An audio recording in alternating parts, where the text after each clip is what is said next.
नमस्कार, मैं हूं रविंद्र जैन और आप देखना शुरू कर चुके हैं सबकी खबर।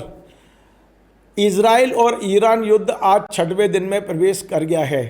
जैसे जैसे ये युद्ध आगे बढ़ रहा है वैसे वैसे पूरे दुनिया की धड़कनें भी तेज हो रही हैं, क्योंकि महंगाई बढ़ने वाली है और ये महंगाई कहाँ तक जाएगी किसी को नहीं पता। ईरान के सुप्रीम लीडर की मौत के बाद जिस तरह का ईरान ने बदला लिया है और जिस तरह इस ईरान को अंडर एस्टिमेट किया जा रहा था, उसकी चर्चा पूरी दुनिया में है। अब अमेरिका से खबर आ रही है कि वहाँ अब ट्रंप का विरोध शुरू हो गया है, खुलकर विरोध शुरू हो गया है और लगभग ऐसी खबरें इजराइल से भी आ रही हैं। हम उन मुद्दों पर भी बात करेंगे, लेकिन आज हम महत्वपूर्ण मुद्दा है कि मध्य प्रदेश में जो मुस्लिम हैं, खासकर सिया मुस्लिम हैं, उनकी पर क्या प्रतिक्रिया इस युद्ध की हो रही है और क्या वाकई ये जो युद्ध है वो दुनिया का सबसे महंगा युद्ध क्यों है। इन तमाम सारे मुद्दों पे आज बात करेंगे। मेरे साथ हैं वरिष्ठ पत्रकार रिजवान अहमद सिद्दीकी साहब, उनसे समझते हैं, क्योंकि इस समय रमज़ान का महीना है, पवित्र महीना है, करुणा और दया का महीना है और ऐसे महीने में जब एक इजराइल की मिसाइल गिरती है किसी स्कूल पर और 165 बच्चियां एक सेकंड में खामोश हो जाती हैं, मौत की नींद में चली जाती हैं, वो दृश्य लोगों को विचलित कर रहा है, घबराहट पैदा कर रहा है और इसकी पूरी दुनिया में जो प्रतिक्रिया हो रही है। आप जाइए मस्जिदों में, इसके अलावा कोई विषय नहीं है। ये जो इस समय रमज़ान है, चूँकि मस्जिदों में भीड़ है, तमाम सारे जो मुस्लिम इकट्ठे हो रहे हैं और इतनी ज़बरदस्त प्रतिक्रिया है, हम समझते हैं क्या माहौल है और फिर उसके बाद हम ये भी समझने की कोशिश करेंगे कि ये युद्ध सबसे महंगा युद्ध क्यों है। इजराइल जो लगातार कह रहा है कि इस युद्ध को हम 4 सप्ताह चलाएंगे, लेकिन अब ईरान की ओर से बयान आ गया है कि 4 सप्ताह नहीं, हमारी तैयारी 6 महीने की है।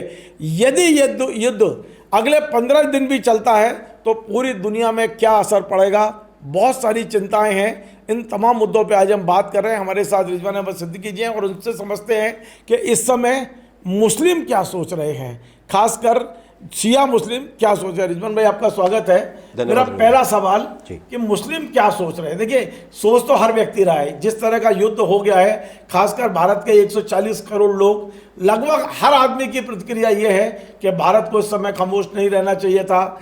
भारत की जो कूटनीति है, जो विदेश नीति है, उसकी तमाम सारी चर्चाएं हो रही हैं इस समय। लेकिन पहली प्रतिक्रिया मैं लेना चाहता हूं कि हमारा देश का जो मुस्लिम है, खासकर सिया, जिसकी तादाद मध्य प्रदेश में भी 11 लाख के आसपास बताई जा रही है, वो क्या सोच रहे हैं। धन्यवाद रविंद्र भाई।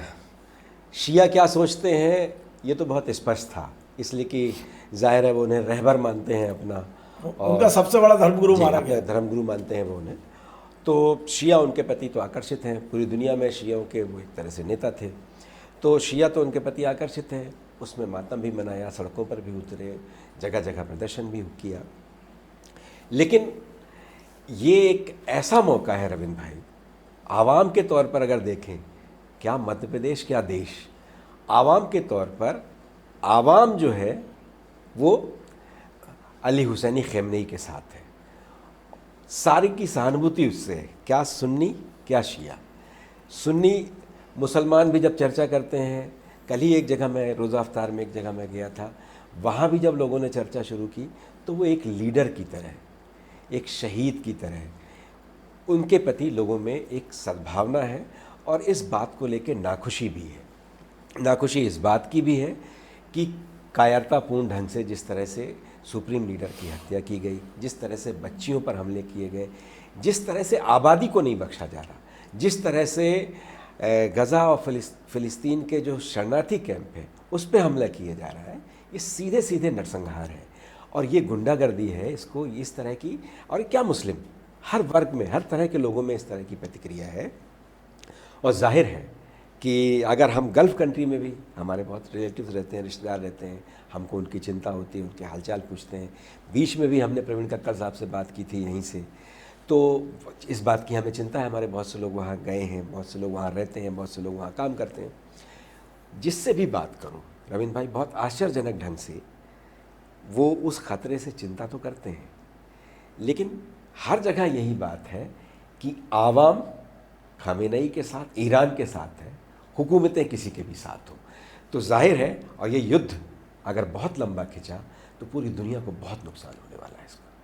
नहीं, एक सवाल ये है कि क्या जो एक मैसेज पूरी दुनिया में जा रहा है कि इजराइल ने अमेरिका को भी फंसा दिया, बिल्कुल जाहिर है, एफएसटीन फाइल, एफएसटीन फाइल, एफएसटीन फाइल, क्या इसी के लिए युद्ध हुआ है? हर चीजों में क्या एफएसटीन एपिस्टीन फाइल के कारण से हुआ है? इस एपिस्टीन फाइल को लेकर जिस तरह के दुनिया भर में इस्तीफे हो रहे थे, तमाम लोगों को जेल भेजा जा रहा था, कुछ लोगों ने सुसाइड भी किया था, क्या एपिस्टीन फाइल के कारण से या लोगों का ध्यान हटाने के लिए युद्ध में झोंक दिया गया पूरी दुनिया को?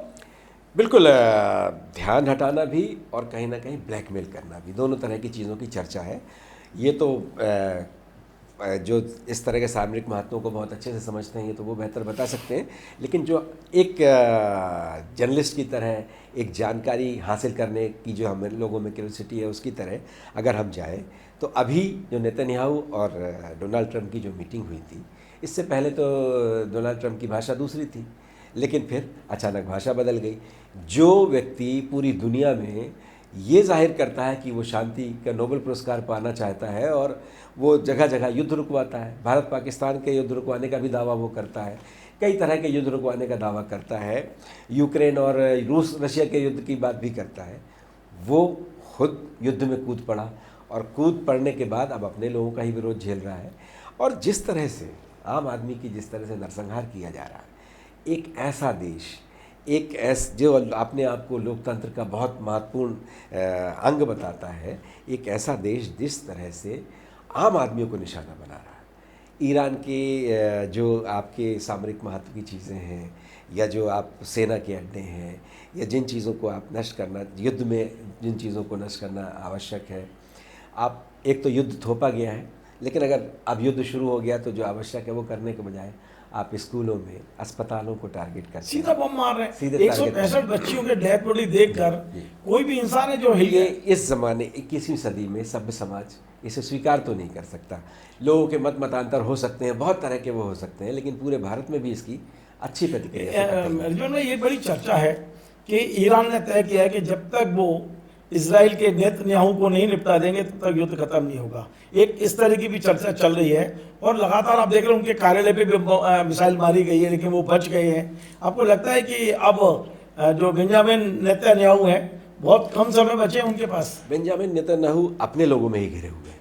सुप्रीम कोर्ट अपने लोगों में तो घिरे ही है, ईरान भी उसको छोड़ने वाला नहीं है। सुप्रीम कोर्ट उनका विरोधी है उनका, और अपने लोगों में घिरे हैं। ईरान टारगेट कर रहा है। ईरान जो है वो एक योद्धा की तरह बिहेव कर रहा है। उसने पहले से ही ऐसा तय कर लिया था कि उसके सुप्रीम लीडर्स पर हमले हो सकते हैं, उनकी जान जा सकती है, और उसके लिए उसने कई तरीके अपनाए और अलग अलग स्तर पर अलग अलग ढंग से सिर्फ निर्णय लेने के लिए उन्होंने एक पूरी तैयारी करके रखी है। और जिस तरह से वो लगातार हमले कर रहे हैं, ख़ासतौर से मिसाइल जो है वो उसका मारक क्षमता उसकी मिसाइलों की बहुत ज़बरदस्त है। एयरफोर्स तो है नहीं ज़्यादा, पता है एयरफोर्स की ताकत बहुत कम है उनकी। लेकिन उसकी मिसाइल की जो क्षमता है वो बहुत ज़बरदस्त है और वो अल्टीमेट है। अभी तो ये भी बयान आ रहा है कि अभी तक जो मिसाइलें आपने देखी हैं ये तो हमारे खिलौने थे, ये तो पुराना स्टॉक था, नया तो अभी हम लोगों ने जो लेटेस्ट मिसाइलें वो तो अभी निकाली नहीं है। रविंद्र भाई, ये तो युद्ध है, इसमें कुछ हकीकत होती है, कुछ कुछ बंदल घुड़की भी होती है, बहुत तरह की चीज़ें होती हैं। लेकिन इतना तो तय है कि अमेरिका पहले कह रहा था 1 हफ्ते में निपटा लेंगे युद्ध को, 6 दिन तो हो ही गए, फिर कहने लगा कि हम 4 से 5 हफ्ते लगेंगे, और अब ईरान तो खुलेआम कह रहा है कि 6 महीने की तो हमारी सीधी तैयारी है। भाई रूस ने कहा था कि हम यूक्रेन को निपटा देंगे, आज छठवां साल शुरू हो चुका है, बिल्कुल, लेकिन आज तक यूक्रेन जैसे छोटे देश को वो कब्जा नहीं कर पाया है। तो ये क्या ईरान पे कर लेंगे कब्जा? बिल्कुल, ईरान ही एक अकेला कंट्री ऐसा बचा था जो अमेरिका की गुंडागर्दी अगर हम कहें तो उसको स्वीकार नहीं कर रहा था। इजराइल की जो अपनी क्रूरतम उसकी जो पॉलिसी है उसके खिलाफ खड़ा हुआ था। अब अमेरिका और इजराइल दोनों मिलकर जिस तरह से ईरान को भी ध्वस्त करना चाहते हैं, जाहिर है इससे पूरी दुनिया में एक फिर वही एक आतंकवाद और इस तरह की चीज़ों को और बढ़ावा मिलेगा। इसलिए कि जब आप सीधे नहीं जीत पाएंगे तो जाहिर है बदले का भाव तो है। जब आप उनके सुप्रीम लीडर्स को मारेंगे, जब करें कुछ ना कुछ तो उनके समर्थक होंगे, कुछ ना कुछ उनके प्रति आस्था रखने वाले लोग होंगे, तो जब उन्हें मौका नहीं मिलेगा तो फिर वो मानव बम बनेंगे, बहुत तरह की चीज़ें बनेंगे, और पूरी दुनिया को इसी तरह से युद्ध में झोंकने की जो ये अमेरिका की स्टाइल है, इसने बहुत नुकसान किया है। और ख़ास तौर से हम भारत जैसे देश के लिए भी ये एक बहुत चिंता की बात है, इसलिए कि ईरान से अच्छा हमारा कोई दोस्त नहीं था, पड़ोसी एक भी। लेकिन अभी तो ये कहा जा रहा है, तमाम सारी जो एक कह सकते हो विचार वाली पार्टी के लोग कह रहे हैं कि जब हम पाकिस्तान से लड़ते हैं तो ईरान उनके साथ होता है। जो सुप्रीम लीडर थे जो चले गए वो हमेशा पाकिस्तान के पक्ष में बयान देते थे। हालांकि ये बात भी सही है कि तेल के बदले उन्होंने कभी हमसे डॉलर नहीं लिए, उन्होंने रुपए में पैसे लिए और बात बाकी उसी रुपए को बैंक में जमा करके यहाँ से उन्होंने दूसरी सामान बुलाए, मसाले बुलाए, कई चीज़ें बुलाई। ये बात सही है, लेकिन कुल मिला के ये भी एक आरोप लग रहा है कि ईरान, जब हम पाकिस्तान से लड़ते हैं तो ईरान पाकिस्तान के साथ दिखाई देता है। रविंद्र भाई, हम ताज़ा बात ही करें, अभी आतंकवादी हमला हुआ, चुन चुनकर हमारे लोगों के साथ को की जान ली गई और धार्मिक आधार पर जान ली गई। उसमें पूरी दुनिया में एक अकेला देश जो है वो हमारे साथ था, उसने इसकी निंदा भी की और हमारा साथ भी दिया। इसके पहले ये जो पूरी गल्फ़ कंट्रीज़ का जो एक संगठन है, वो संगठन जब कश्मीर को ये प्रस्ताव पारित करने वाला था कि कश्मीर पाकिस्तान का अभिन्न अंग है, तो उसमें नियम ये है कि एक भी कंट्री अगर उसमें सहमत नहीं होती है तो वो प्रस्ताव गिर जाता है। एक अकेला ईरान था। ये तो खमेनी का युग है, वो तो खुमैनी का युग था। तो उस युग में भी एक अकेला ईरान था जिसने उससे डिसएग्री किया, और डिसएग्री करने की वजह से वो प्रस्ताव पारित नहीं हुआ। तो ईरान तो जगह जगह समय समय पर, और चार बहार एक ऐसी चीज़ जो चीन की इच्छा के विपरीत जाकर चार बहार एक ऐसा क्षेत्र, बंदरगाह एक क्षेत्र विकसित हो रहा था भारत के साथ, जो हमें अन्य जगहों से एक बेहतर मार्ग दे रहा था। लेकिन हम उसके बाद भी ईरान पर अगर विचार के रूप में सवाल खड़े करेंगे तो करते रहे। ईरान पाकिस्तान का, एक आखिरी बात, ईरान पाकिस्तान का तब समर्थन करता था जब वहाँ राजा का राज था, वो जिनको निर्वासित जीवन जीना पड़ा है। जब ये युग आया खोमेनी या खोमेनी का, तब से तो ईरान भारत का दोस्त है। एक बड़ी खबर आ रही है, आपने शायद पढ़ा होगा अखबार में भी और सोशल मीडिया पे भी, कि ईरान ने अपना जो समुद्री मार्ग है वो चाइना के लिए खोला है, बाकी सबके लिए बंद कर दिया है। तो भारत भी उसी श्रेणी में आ गया। भारत को भी वो अपना दोस्त नहीं मान रहा, केवल चाइना को मांग रहा है। पहला प्रश्न। और दूसरा प्रश्न इसी से जुड़ा हुआ है कि कच्चे तेल की जो कीमत है वो $60 से लेके अभी 80-85 पे आ गई है। अगले 2 दिन यदि युद्ध नहीं रुकता है तो ये 100 पार कर जाएगी। तो भारत में पेट्रोल कितना महंगा हो सकता है? रविंद्र भाई, भारत के पास कुछ विकल्प हैं, इसलिए कि गल्फ़ कंट्रीज़ के पास एक और मार्ग है इसके अलावा भी। दूसरा, रशिया से भी दोबारा नए सिरे से जो अभी ये डील में जो रशिया से कम हो गया है, रशिया से लेंगे तो फिर चाचा फिर नाराज हो जाएगा पूरा। लेकिन चाचा की हरकतों की वजह से ही तो ये मुसीबत है। तो अब चाचा अभी फ़िलहाल इतना नेगोशिएशन करने की पोजीशन में नहीं होगा, इस तरह का वीटो लगाने की स्थिति में नहीं है, इसलिए कि अब मोर्चे बहुत नहीं खोले जा सकते ना। लेकिन भारत को, जैसे आप कह रहे थे कि पाकिस्तान भारत को अपना मित्र नहीं मान रहा है ईरान, तो क्यों मानना चाहिए हमें मित्र? इसलिए कि हम तो श्रद्धांजलि भी नहीं दे पाए। तो अब जाहिर है उनके राष्ट्रपति में श्रद्धांजलि नहीं थी, बल्कि एक दिन का शोक रखा था। तो हम, जब ईरान के राष्ट्रपति का निधन हुआ था तो भारत में एक दिन का शोक था। बिल्कुल, तो हम नहीं कर पाए। तो अब जाहिर है कि हम, हो सकता है डिप्लोमेटिक कारण हो, ये तो हमारा देश का नेतृत्व जाने, वो जाने, हम उस पर बहुत सवाल भी खड़े करने का हमारा मन नहीं है। लेकिन देश को बताना तो पड़ेगा कि हम ऐसा क्यों कर रहे हैं। देश को कुछ नहीं मालूम है। एक और चर्चा है कि ये युद्ध सबसे महंगा युद्ध है। ये जो ड्रोन है कितने रखे हुए इनके पास, इनकी पूरी की पूरी श्रृंखला खुद छोड़ते हैं ड्रोन की, और जब तक आप इंटरसेप्टर भेजते हैं उनको पकड़ने के लिए, तब तक पीछे से एक मिसाइल आके सीधा ठोक देती है। ये जो रणनीति है ईरान की, और गजब की रणनीति, मैं कई युद्धों को देखा है मैंने पिछले 40 साल में, पर पहली बार देख रहा हूँ कि ड्रोन के, कह रहे चाहिए ड्रोन को आप आगे चला रहे हो, आगे छोड़ रहे हो, और पीछे से मिसाइल आ रही है, और गजब। दूसरा, एक ये जो युद्ध सबसे महंगा हो रहा है, जो ड्रोन है, ड्रोन टेक्नोलॉजी है, हमें ये भी बताया गया है कि ईरान ने ही ये टेक्नोलॉजी चाइना को भी दी है, रसिया को भी दी है। ये जो ड्रोन की सबसे ज़्यादा लेटेस्ट टेक्नोलॉजी है, और इसकी जो कॉस्ट है वो बताई गई है $20,000। यानी हम मान सकते हैं कि 17-18 लाख का एक ड्रोन पड़ता है।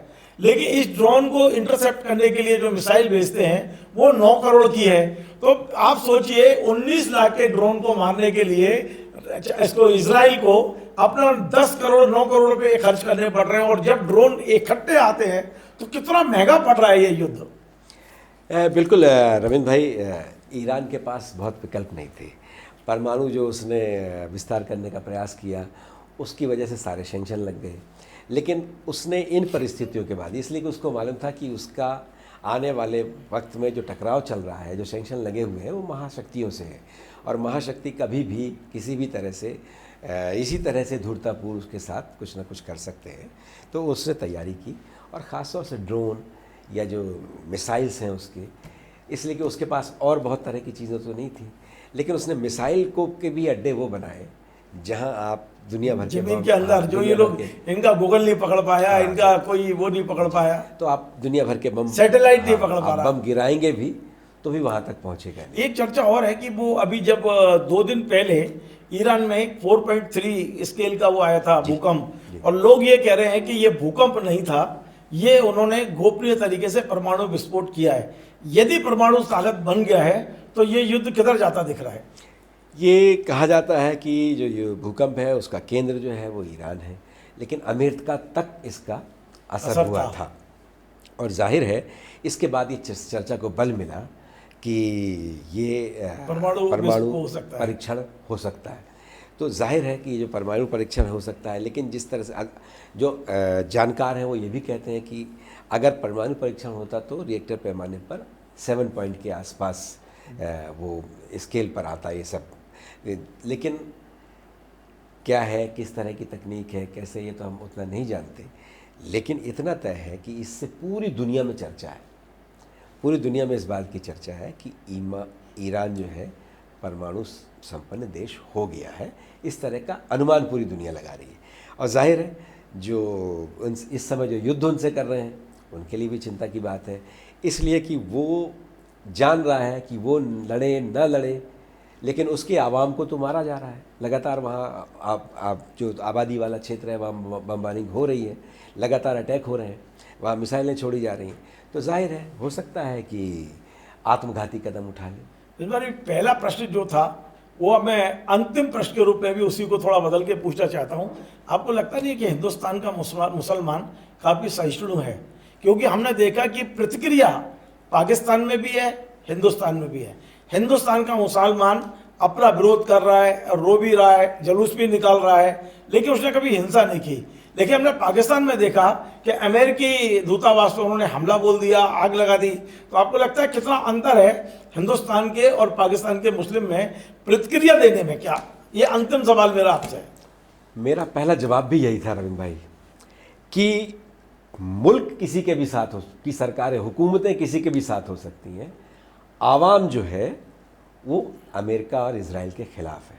पाकिस्तान पूरी तरह से पिट्ठू है अमेरिका का, फिर भी पाकिस्तान की आवाम क्या कर रही है, वो किस हद तक उग्र है और वो किस तरह से हमले कर रही है। इसके अलावा आप दुनिया के अन्य कोनों में भी ये देख सकते हैं कि जैसे ही अमेरिका के वो युद्ध विमान गिराए गए जैसे कतर में, तो इससे हर तरफ खुशी की लहर दिखी। तो ये अच्छा, हर व्यक्ति सोचता है कि ईरान में कोई करिश्मा होने वाला है, ईरान को ईश्वरी कोई मदद मिलने वाली है। हर व्यक्ति, क्या हिंदू क्या मुसलमान, इसमें तो कोई धर्म दुआ कर रहा है, हर व्यक्ति ये कामना कर रहा है।